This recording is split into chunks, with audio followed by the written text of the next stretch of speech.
As stated in Ontario's Equity and Inclusive Strategy, equity and excellence go hand in hand. It is therefore crucial that we as future teachers are dedicated to providing all of our students with a safe and supportive environment with equal opportunity to be successful.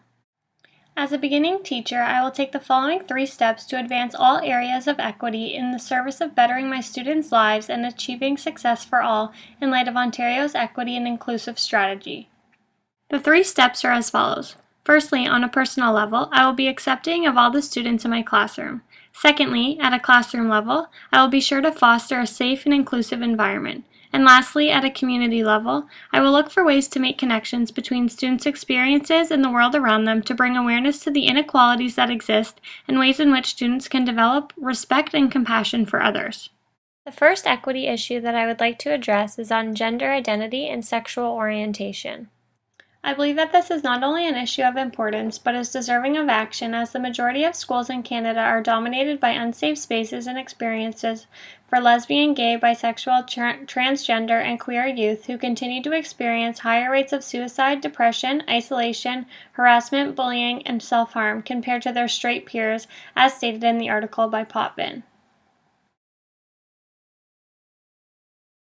As a primary junior teacher, I believe that we play a huge role and hold the power to make a difference in minimizing discrimination. Especially when students are young, it is about trying to eliminate the gender binary that exists within society and allowing students to pursue their natural curiosity and explore their interests. For example, in kindergarten, with the emphasis on play-based learning, it is a great opportunity to start to blur the line between the gender binary that exists by allowing students to play with whichever toys that they please. I would never raise an issue with a girl building with blocks or playing with cars, or boys role-playing in the house center. As a teacher, no matter what grade, it is also important that we are consciously aware of the language that we use in the classroom, as gender biases are rooted in the way that we speak. For instance, a simple example would be referring to firemen as firefighters, so that we do not allude to our students that only men can be firefighters. As you can see, I think that at a young age, the best thing we can do as teachers is to help minimize gender norms that exist. In terms of a specific activity that I might engage in, I think children's literature is a great tool that can be used as a springboard to open up discussion. In particular, I am thinking of the children's story Oliver Button is a Sissy, that tells the story of a young boy who likes to dance and is teased. As teachers, we need to work to eliminate ideals such as this and be conscious of the gender binaries that exist. Ultimately, it is important that we always seize teachable moments to educate students about sexual orientation, prejudice, and homophobia. Specifically referring back to my second goal from the beginning of the video, it is critical that we foster safe and welcoming spaces that challenge stereotypes and name-calling, and to develop positive, open relationships with students so that when issues do arise, non-threatening, open discussions can be had. One form of resistance that I both anticipate and have experienced is from parents. During my first placement in a grade 2 classroom, we were discussing family dynamics. My associate teacher was told by another parent that there should be no mention of same-sex relationships in front of her son. During the lesson on families, my associate teacher obliged to the parent's request, and not only was there no mention of same-sex relationships in front of the particular student, but it was left out of the lesson completely. While this request did not sit well with me, as a new teacher candidate and seeing my teacher obey the request, I did not know that there was any other option besides having the student removed when talking about the content. However, after now of taking law and equity, I know that this parent's request technically goes against Canada's human rights, and anything to do with sexuality should not be denied. In the Ontario Equity Plan, it states that between 2001 and 2006, the number of self-identified same-sex couples increased by 40%. So as a parent, I think it is almost naive to try and screen the reality of sexual orientation from your child at school.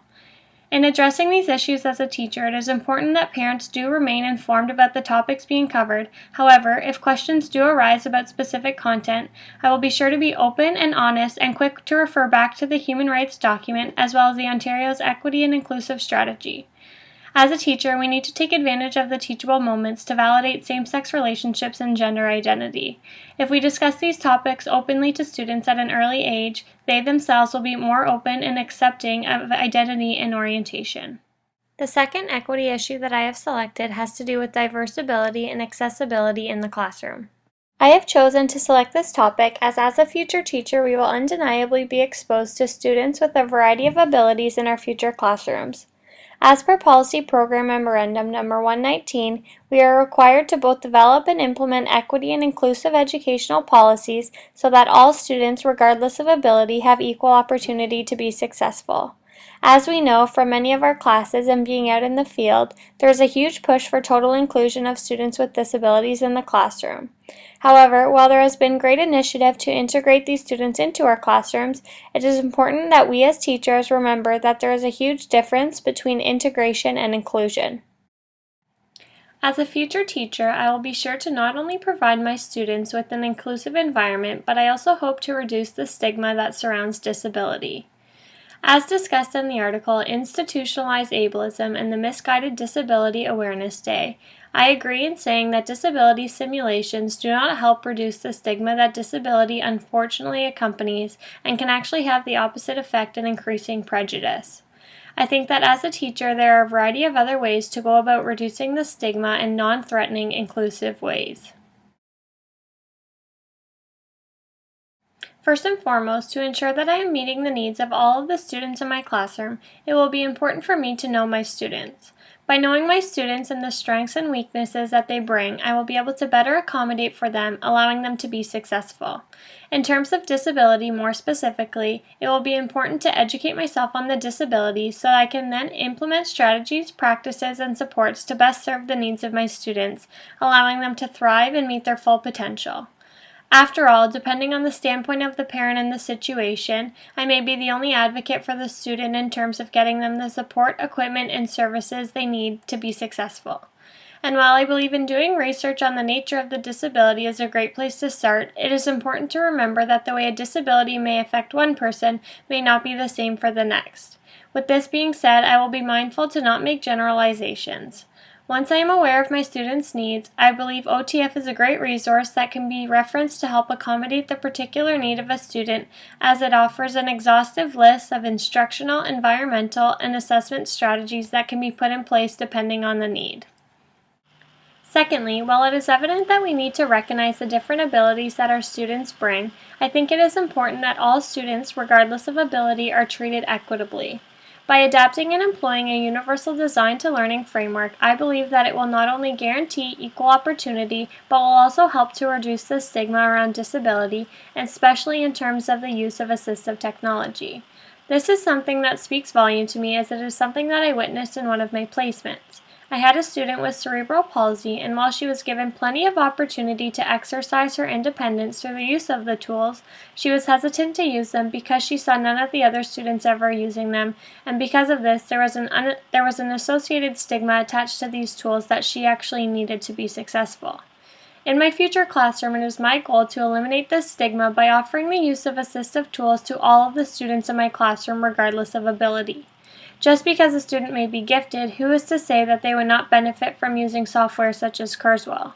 I think in an attempt to normalize the use of these technologies, the students who cannot be successful without them will not feel so isolated and different when they have to use them. After all, what is necessary for some is beneficial to all. In a perfect world, it is nice to be able to envision all students the access to the tools that they need to be successful. Especially in terms of available resources, I think that there's definitely potential for pushback in terms of what is available at our disposal. While I understand that it is not feasible for our system to be able to offer all students access to assistive tools as they are strategically allocated, I think that there is still potential for us as teachers to remove the stigma with what we have. I think that by even admitting that assistive tools can be beneficial for more than simply those who need them is one step closer towards removing the stigma.